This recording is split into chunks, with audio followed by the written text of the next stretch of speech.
सर्वेभ्यो नमः। देववाणी संस्कृतम यूट्यूब तलदृश्यं प्रति भवतीनां च हार्दं स्वागतम। मित्रों, आज हम UGC net, JRF, MA, BA इत्यादि पाठ्यक्रम में निर्धारित ईशावास्योपनिषद की 5वीं कक्षा को पढ़ रहे हैं और यूजीसी नेट जेआरएफ कोड 25 की तैयारी के लिए यह श्रृंखला चलाई जा रही है। इसमें आपको पाठ्यक्रम के अंदर निर्धारित सभी 6 उपनिषदों को क्रमानुसार पढ़ाया जाना है। आप धैर्यपूर्वक अच्छी प्रकार से इनको पढ़ते रहिएगा, चलिएगा। अभी तक मित्रों मैंने आपको 11 मंत्रों का व्याख्यान कर दिया है, 11 मंत्र आपको पढ़ा दिए हैं। आज हम 12वें मंत्र को पढ़ेंगे। ये गत कक्षा में मैंने आपको ये मंत्र पढ़ाया था। आप देखेंगे, विद्याम चा यस्तद वेदो भयम सह अविद्यया मृत्युम तीर्त्वा विद्यया मृतमश्नुते। यही आपको मैंने पढ़ाया था। अब आ जाइएगा इसके आगे हमारा मंत्र है 12वां मंत्र। ठीक है, उस मंत्र में यही बताया था कि विद्या और अविद्या, इसकी व्याख्या की थी कि कर्म और उपासना से ही वास्तव में जो आत्मा है वो मुक्त होती है। और वहां ये बता दिया। अब इसी प्रकार से जो ब्रह्म जो पहले बताया था, तीसरे चौथे मंत्र के अंदर परमात्मा के स्वरूप को बता दिया था, उसी परमात्मा की प्राप्ति के लिए 1-2 मंत्र, ये 3 मंत्र और उपस्थित हो रहे हैं। 2-3 मंत्र हैं ये उपस्थित हो रहे हैं। ये भी आपको बताएंगे कि संसार में ब्रह्म की प्राप्ति इस प्रकार से नहीं होती है, इस प्रकार से होती है। एक तो बता दिया था आपको, ज्ञान और उपासना से होती है। केवल जो ज्ञान में लगे रहते हैं वो कर्म और उपासना से होती है। ठीक है, उपासना माने ज्ञान। अब ये बता रहे हैं कि जो परमात्मा है, जो ब्रह्म है, उसको आप कैसे और प्राप्त कर सकते हैं।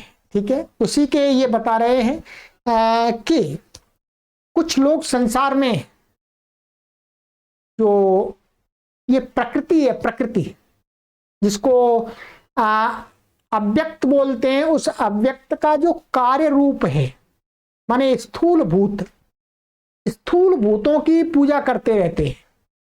स्थूल भूतों की पूजा करते करते सारा जीवन मिटा देते हैं। और कुछ लोग उस अव्यक्त माने जो कारण रूप प्रकृति है, उसकी पूजा करते करते सारा जीवन बिता देते हैं। तो कहते हैं कि उन दोनों प्रकार के लोगों को ब्रह्म की प्राप्ति नहीं होती है। ये आगे अब मंत्रों में बताया जा रहा है। तो जो अव्यक्त प्रकृति और व्यक्त प्रकृति को लेकर के अब ये विषय उपस्थित कर रहे हैं कि व्यक्त और अव्यक्त को पूजने वाले को, मतलब उसी में रमने वाले लोग कभी भी ब्रह्म को प्राप्त नहीं होते हैं। आइएगा, मंत्र है आपका 12वां मंत्र,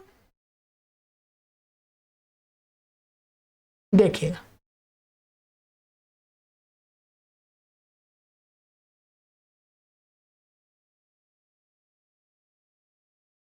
मंत्र संख्या 12।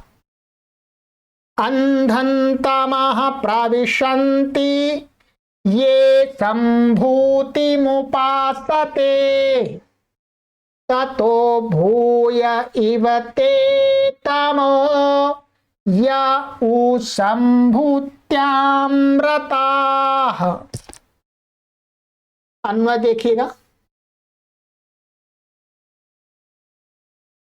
अन्वयः, ये असंभूतिम उपासते ते अंधम तमः प्रविशन्ति।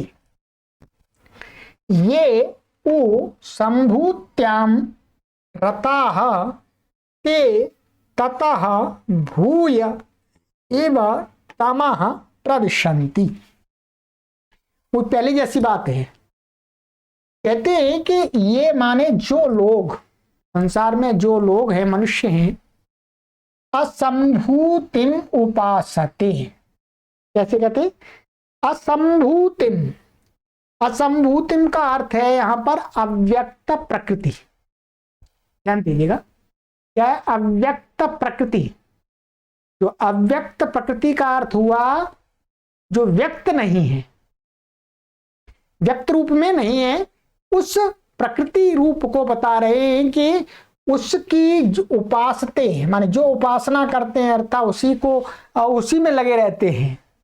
माने कुछ योगी साधक लोग ऐसे होते हैं जो सत्व रजस तमस में ही लगे रहते हैं, ठीक है, उन्हीं के गुणों का ध्यान करते रहते हैं, सत्व रजस तमस का, ठीक है। तो कहते हैं कि इस प्रकार जो लोग असंभूति माने अव्यक्त प्रकृति की उपासना करते हैं, माने उसका सानिध्य प्राप्त करते हैं, ते माने वे, इसका अध्ययन किया है, अंधम तमः प्रविशन्ति। मीन्स अर्थात तो उनका जो जन्म होता है वो नीच योनियों में होता है। क्या नीच योनियों में होता है?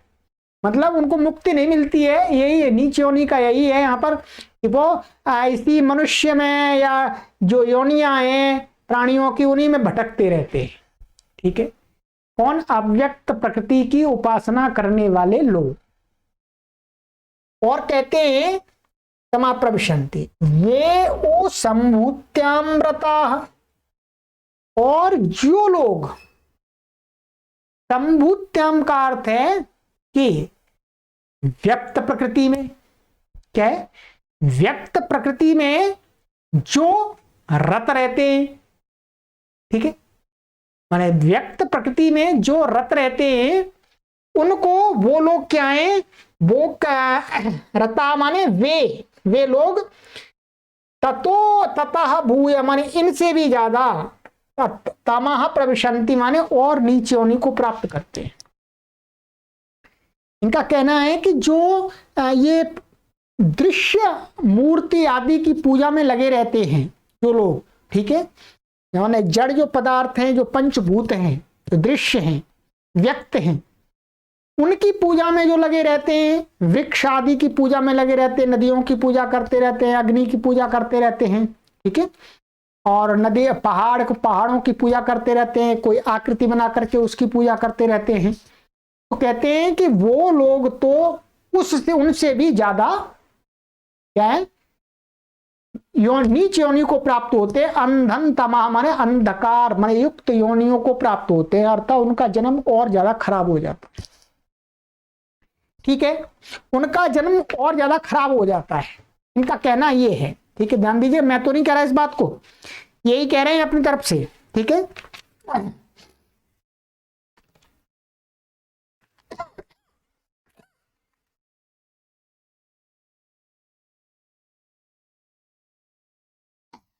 कहते हैं और आगे का मंत्र कहते हैं कि ये बात हम नहीं कह रहे, ये ऋषि कह रहे हैं ये बात हम नहीं कह रहे हैं, ये बात हम नहीं कह रहे कि अव्यक्त प्रकृति की पूजा करने वाले अंध माने घोर अंधकार योनि को प्राप्त होते हैं, और जो व्यक्त प्रकृति की पूजा करने वाले लोग हैं वो और ज्यादा नीचे योनियों को प्राप्त होते हैं। उनकी अर्थात उन्नति नहीं होती, मुक्ति नहीं होती, वो मरण रूपी इस सर्कल में ही जन्म मरण के इस चक्कर में फंसे रहते हैं और दुख भोगते रहते हैं।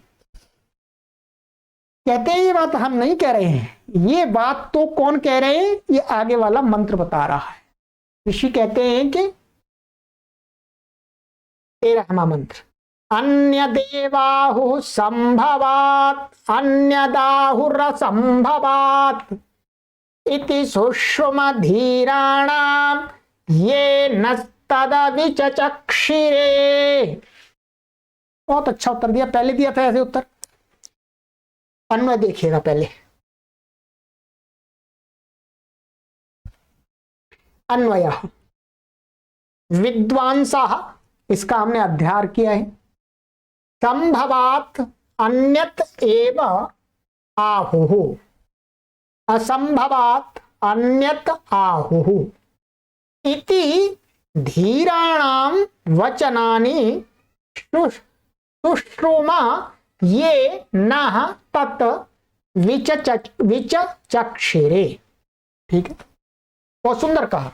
ये कहा कि हमारे से पूर्व के जो विद्वान लोग हुए हैं, चिंतक लोग हुए हैं, दार्शनिक लोग हुए हैं, जो महाज्ञानी लोग हुए हैं, अनुभवी लोग हुए हैं, योगी लोग हुए हैं, समाधिस्थ लोग हुए हैं, जिन्होंने ब्रह्म का साक्षात अनुभव कर लिया है, ऐसे लोग हुए हैं। तो ऐसे विद्वानों ने संभवात माने व्यक्त प्रकृति की पूजा से अन्यत एव फलम आहु माने किसी अन्य ही फल की प्राप्ति बताई है, अर्थात उससे ब्रह्म नहीं मिलता है। ये ध्यान रखिएगा। व्यक्त प्रकृति की पूजा करने से विद्वान लोगों ने ऐसा कहा है कि जो ब्रह्म रूपी फल है वो नहीं मिलता, उससे तो कुछ अन्य ही फल मिलता है। अन्य फल मिलते हैं, पैसे मिल जाते हैं, दान दक्षिणा मिल जाती है, और भी यश प्रतिष्ठा मिल जाती है। ठीक है, कहते असंभवात अन्यता हो। और जो अव्यक्त प्रकृति की पूजा करते हैं, अव्यक्त प्रकृति की पूजा करते हैं, उसको भी अन्यता हो, उसका भी फल दूसरा ही कहा है, ब्रह्म नहीं है उसका फल। ध्यान दीजिएगा, उसका फल क्या होता है? उसका फल ये होता है कि जो लोग अव्यक्त प्रकृति की पूजा करते हैं वो कुछ विशेष सिद्धियों को प्राप्त कर लेते हैं। कौन सी सिद्धियों को? जैसे अपने शरीर को हल्का बना लेना, अपने को अदृश्य कर लेना, ये सारी अव्यक्त की प्रकृति की पूजा करने से ये सिद्धियां तो प्राप्त हो जाती हैं, परंतु उस मार्ग से भटक जाते हैं, ब्रह्म की प्राप्ति नहीं है। ऐसा किन्होंने कहते हैं? इति, ये ऐसा धीराणाम वचनानि, वचनानि का अध्याय किया, धीर लोगों के वचनों को सुश्रोमा हमने सुना है। ऋषि कह रहे हैं धीर लोग कौन है? ये नाहत विचचक्षिरे, जिन लोगों ने नह माने हमारे लिए उस बात को, उस सिद्धांत को विचचक्षिरे माने बताया है, उपदेश किया है। बहुत सरल अर्थ मैंने आपको क्रम से पद में लगा करके बता दिया। तो अर्थात इनका कहना है कि संभवात माने अव्यक्तता, व्यक्त प्रकृति और अव्यक्त प्रकृति से ब्रह्म की प्राप्ति नहीं होती है, उसकी पूजा हमें ब्रह्म की प्राप्ति के लिए नहीं करनी चाहिए, उसका फल तो अलग ही है। ठीक है, व्यक्त की पूजा करेंगे, आप मूर्ति आदि की पूजा करेंगे, वृक्ष आदि की पूजा करेंगे तो आपको कुछ लोगों से, संसार से पैसे आदि मिल सकते हैं। ठीक है, कहीं स्थान मिल सकता पूजा करने के लिए, ठीक है, रहने के लिए, परंतु ब्रह्म नहीं मिलेगा। ये साफ साफ कहा है उपनिषदकार ने। ठीक है, अब क्या कहते हैं ब्रह्म कैसे मिलेगा, उसके लिए आगे बता रहे हैं। कहते हैं कि 14वां मंत्र, संभूतिम च विनाशम च यस्तद वेदो भयं सह विनाशेन मृत्युम तीर्त्वा संभूत्यामृतमश्नुते। बहुत अच्छा कहा, अन्वय देख लीजिएगा इसका। आइएगा,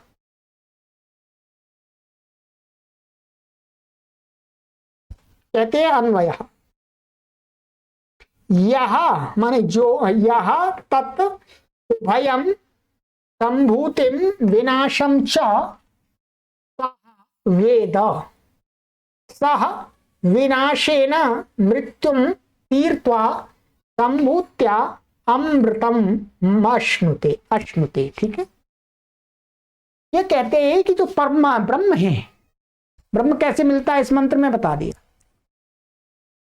यह माने जो व्यक्ति तत्, तत् माने उस, इसको उभयम, उभयम माने जो ऊपर वाली बात बताई, व्यक्त और अव्यक्त प्रकृति। ध्यान दीजिएगा, व्यक्त और अव्यक्त प्रकृति कहते हैं उन दोनों को, कहते हैं कौन? संभूतिम विनाशम च सह वेद माने जानता है साथ साथ किसको? संभूतिम विनाशम च। यहां पर आपको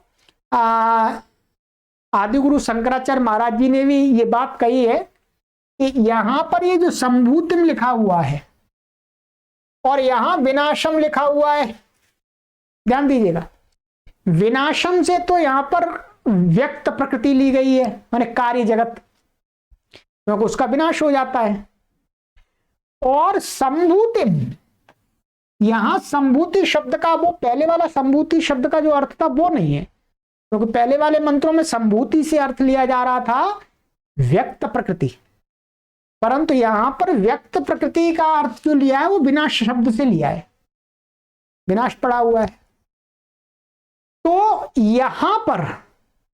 यहां पर संभूति की जो व्युत्पत्ति करेंगे वो अलग व्युत्पत्ति होगी, ये ध्यान देंगे। एक शब्द के कई अर्थ होते हैं जो व्याकरण जानते हैं। तो यहां संभूति की व्युत्पत्ति इस प्रकार से की जाएगी कि संभूति का अर्थ होगा अव्यक्त प्रकृति, समझना है, अव्यक्त प्रकृति। क्या संभवंती यस्याह सा संभूति, माने जिससे जगत उत्पन्न होता है, माने जिस कारण प्रकृति से जगत उत्पन्न होता है वो प्रकृति, अव्यक्त प्रकृति क्या कहलाएगी, है संभूति। शब्द का अर्थ बदल जाता है, यदि आप व्याकरण जानते अच्छी प्रकार से तो आप, तो ये यहां संभूति का अर्थ है अव्यक्त प्रकृति और विनाश शब्द का अर्थ है यहां पर व्यक्त प्रकृति।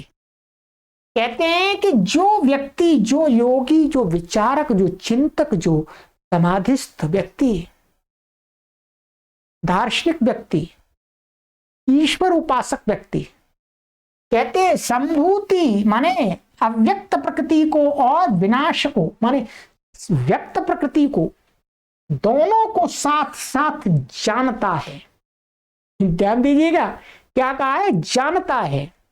जान करके क्या होगा, जान करके उसको ये होगा कि माने व्यक्त प्रकृति और अव्यक्त प्रकृति से ब्रह्म की प्राप्ति नहीं होती है। ये कहा गया है कि जो व्यक्ति अव्यक्त प्रकृति और व्यक्त प्रकृति माने विनाशम माने व्यक्त प्रकृति माने कार्य जगत को जो जानता है, साथ साथ दोनों को जानता है। जानने का मतलब ये नहीं कि उसी ऊपर चलता है, नहीं, ब्रह्म को प्राप्त करने के लिए वो जान लेता है कि इससे क्या है, संभूति से माने व्यक्त अव्यक्त प्रकृति की पूजा से, अव्यक्त प्रकृति की उपासना से ब्रह्म प्राप्ति नहीं होती है। और इस कार्य जगत माने जो ये मूर्तवान जो जगत है, ठीक है, जो व्यक्त जगत है, इसकी उपासना से भी, इसके ध्यान से भी ब्रह्म की प्राप्ति नहीं होती है।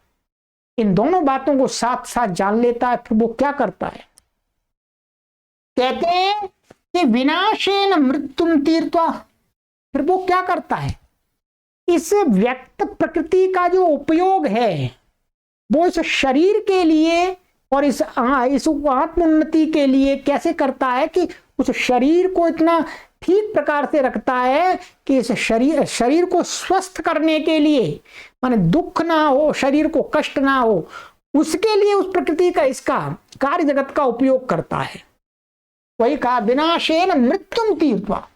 मृत्यु का अर्थ है कि इस जन्म में मृत्यु को पार कर लेगा, अर्थात आराम से मरेगा वो, माने बीमार होकर के नहीं मरेगा, दुखी होकर के नहीं मरेगा, माने इस प्रकृति का, इस व्यक्त प्रकृति का ठीक प्रयोग करके वो तो मृत्यु को पार हो जाएगा, ठीक है।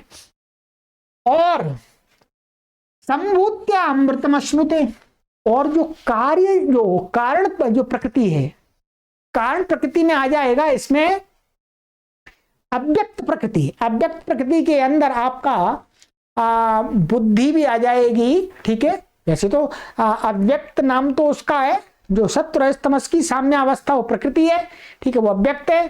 परंतु यहां पर उस अव्यक्त के जो आगे उत्पन्न जो कार्य हैं, तो व्यक्त रूप में एकदम नहीं है, ठीक है, व्यक्त रूप में नहीं है, तो उनके माध्यम से भी, माने उस अव्यक्त प्रकृति से क्या करेगा वो, उसको उपयोग करके, उसकी पूजा नहीं, उसका ध्यान नहीं, उसका उपयोग करके, अर्थात उसको भी ठीक ठीक जान करके उसको भी ठीक जान लेगा कि इस पर रुकना नहीं है, मुझे आगे जाना है, तो उसके माध्यम से भी वो क्या है, फिर अमृतम माने ब्रह्म को प्राप्त कर लेता, अश्नुते माने प्राप्त कर लेता है। यहां ध्यान देंगे, या थोड़ा सा आपको अर्थ हमको इस प्रकार से करना होगा, शब्दों को तालमेल बैठा करके। 3 श्लोक लगातार हैं, ठीक है। तो यहां पर कहा कि विनाशेन, विनाशीन माने इस कार्य जगत से, तो हम वो योगी व्यक्ति क्या है, मृत्यु को पार माने, मृत्यु माने आराम से सुखपूर्वक यात्रा करता है इस जीवन में, ठीक है। और संभूत्या, संभूत्या का अर्थ है अव्यक्त प्रकृति। अव्यक्त प्रकृति से वो क्या करता है, उसका उपयोग करके वो ब्रह्म को प्राप्त कर लेता है, ठीक है। उपयोग करने का अर्थ है वो अव्यक्त माने जड़ प्रकृति का ध्यान नहीं करता है, ठीक है। ये इनका कहने का तात्पर्य है। तो ये मैंने आपको शब्दशः इसका अर्थ बता दिया, ठीक है। अब ये तो बता दिया कि ऐसे प्राप्त होगा। अब आगे मंत्र आ रहा है आपका 15वां मंत्र। 15वां मंत्र है, ये मंत्र है जो परमात्मा जो पहले बताया था, तीसरे मंत्र में, तीसरे चौथे मंत्र में, उस परमात्मा को प्राप्त करने के लिए बहुत सारी बाधाएं आ जाती हैं। कोई व्यक्ति चलता है ब्रह्म की प्राप्ति के लिए, जीवन में उपासना आदि करता है, अपनाता है, परंतु फिर ये संसार बहुत चकाचौंध है, चमकीला दमकीला है। इसके अंदर बहुत सारे विषय हैं जिनकी तरफ पता नहीं कब हम गिर पड़े, ठीक है, कब हम भटक जाएं एकदम रास्ते से। तो बहुत सारी कठिनाई आती हैं। तो उन कठिनाइयों को कौन बचा सकता है? उस ब्रह्म प्राप्ति के साधक को कौन बचा सकता है? वो संसार में वो देखता है ये तो कमजोर लोग हैं, विषयों में फंसे पड़े हुए हैं, इनको मैं आवाज दूंगा तो ये तो बचाने वाले नहीं है, ये तो और कहेंगे चलो फंसो इसी में, ठीक है, फंसो इसी में। घर वालों से कहेंगे भाई हमें विवाह नहीं करना, तो घर वाले कहेंगे अरे नहीं विवाह करना है, इसको फंसा देंगे, ठीक है। तो जो साधक होता है वो संसार के लोगों को आवाज नहीं लगाता, वो प्रार्थना उनके लिए नहीं करता भाई मुझे बचा लो कष्टों से, नहीं, वो ब्रह्म की प्राप्ति में ब्रह्म से ही प्रार्थना करता है, हे प्रभु आपकी प्राप्ति तो मैं आपकी कृपा से ही कर सकता हूं, इसलिए मैं तो आपकी प्रार्थना कर रहा हूं। तो इस मंत्र में बताया गया कि एक जो साधक है, एक उपासक है, वो संसार के लोगों से कोई प्रार्थना नहीं कर रहा ब्रह्म की प्राप्ति के लिए, वो ब्रह्म से ही कर रहा है, हे प्रभु आप मुझे सामर्थ्य दीजिएगा और मुझे अपने दर्शन कराइएगा। आइएगा देखते हैं, कहते हैं हिरण्मयेन पात्रेण सत्यस्यापि हितं मुखं तत्त्वं पूषन्न पावृणु सत्यधर्माय दृष्टये। आइएगा इसका अन्वय कर देते हैं आपके लिए।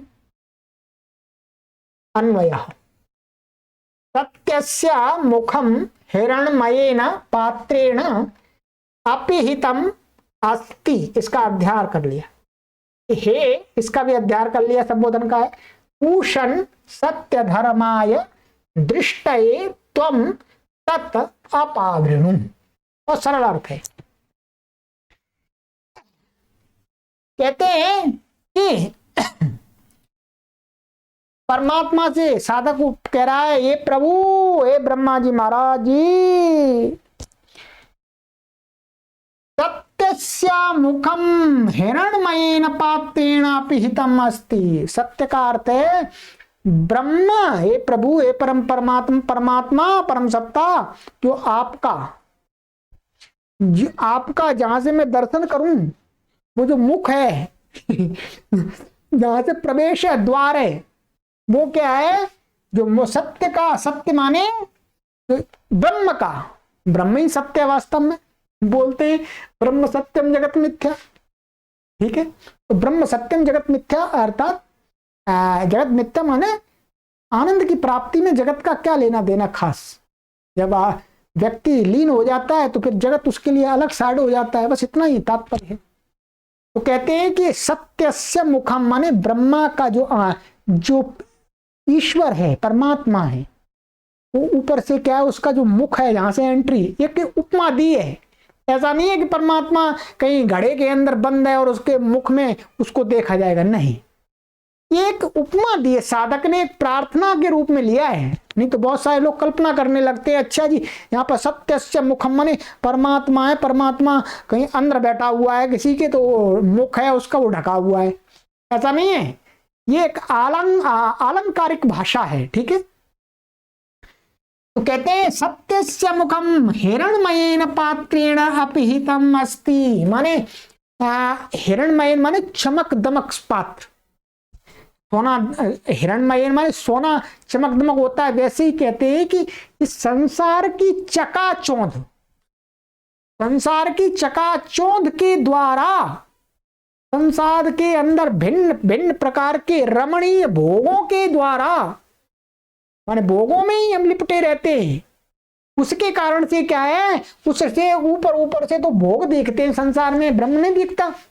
ब्रह्म है अंदर पर दिखता तो नहीं है, क्योंकि भोग देखते हैं। आओ पियो मौज करो, ठीक है। तो क्या अपिहितम माने ढका हुआ है पात्र से, माने इस चकाचौंध में, सांसारिक चकाचौंध से प्रभु आप ढके हुए हो, ऐसा मान लीजिए। क्योंकि हम इस चकाचौंध में ही बने रहते हैं, ठीक, चकाचौंध में बने रहते हैं, छूने खाने पीने में मौज लेते रहते हैं, उसी में हमको सुख आता रहता है। आपको तो भूल ही जाते थे, आप तो अंदर ही बने रहते हैं जगत के। कहते हैं अस्थि माने हो, ढके हुए हो, माने आपका जो आप माने सत्य का जो मुख है वो क्या है, इस सांसारिक चमक दमक से ढका हुआ है। इसलिए प्रभु मैं सांसार के लोगों से निवेदन करूंगा वो और मेरे को इसी में ढकेल देंगे। ये पोषण, हे मेरे पोषण मन पालन करता प्रभु, परमात्मा पालन करता है, पिता है। तो हे पूषण, हे पोषण करता मेरे पालयिता, पालन करता मेरे पिता, सत्य धर्माय दृष्टये, माने सत्य धर्म माने ब्रह्म के दर्शन के लिए, ब्रह्म के दर्शन के लिए, दृष्टये माने देखने के लिए, त्वम हे प्रभु, तत् माने उसको, किसको, इसको, हिरणमय पात्र को, हिरणमय पात्र है उसको अपावृणु माने हटा दो, मुख को खोल दो, जहां से मैं देख लूं प्रभु। अर्थात हे प्रभु आप मुझे ऐसी बुद्धि दीजिए, ऐसा सामर्थ्य दीजिए कि मैं सांसारिक चकाचौंध को भूल जाऊं और आपके दर्शन कर लूं। ऐसी घटना तभी घटित होगी जब प्रभु आप मेरे ऊपर कृपा करेंगे, ये कहा गया, ठीक है। सरल शब्दों में मैंने समझा दिया आपको। चलिएगा आगे 16वां मंत्र मित्रों आपको कराएंगे, ठीक है। 16, 17, 18 3 मंत्र हैं, आगे की कक्षा में हो जाएंगे, आपका ईशावास्योपनिषद पूरा हो जाएगा। इसके साथ हम आपको इसके अंदर जो भी वैकल्पिक प्रश्न निकल सकते हैं या अभी तक पीछे कुछ वर्षों के अंदर यूजीसी नेट जेआरएफ के अंदर आए हुए हैं, उसको भी हम इसी सीरीज में आपके लिए जोड़ देंगे। इसी प्रकार से हर उपनिषद संबंधी आपको प्रश्न हम जोड़ते चले जाएंगे, जो आपको एक प्रैक्टिस सेट बन जाएगा। चलिएगा आगे की कक्षा में मिलते हैं। सर्वेभ्यो नमः।